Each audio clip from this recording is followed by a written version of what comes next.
Matapos ipanalo ang kanyang huling laban kontra kay Johan Vasquez ng Dominican Republic, handa na nga ba si Charlie Suarez para sa isang world title fight?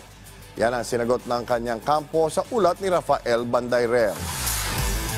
Undefeated pa rin si Charlie Suarez dahil sa dominante niyang performance laban kay Dominican contender Johan Vasquez. Isang impresibong 16-fight winning streak ang bitbit ni Suarez. Bagay na para sa kanyang manager na si Luis Christian Singson ay sapat na upang mabiyayaan siya ng isang world title fight. The fact that he's undefeated and he's signed now with Top Rank. So those makes it a big factor for him to challenge a contender that's defending a world title. We don't want to delay any longer. Time is not within our hands. So whatever opportunity shot we're given, we're going to take it.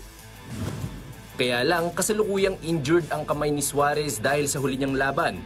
Paliwanag naman ng kanyang coach na si Delfin Bols, magpapahilom lang muna ang Philippine Army Private First Class bago bumalik sa pag-iensayo sa mga susunod na buwan.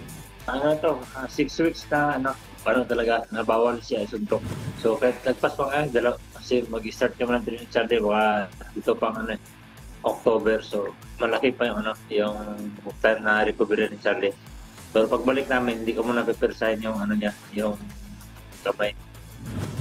Dahil sa kanyang tagumpay, umangat si Suarez sa ika-7 pwesto ng IBF Super Bantamweight Rankings, ika-10 sa WBO at ika-15 naman sa WBC.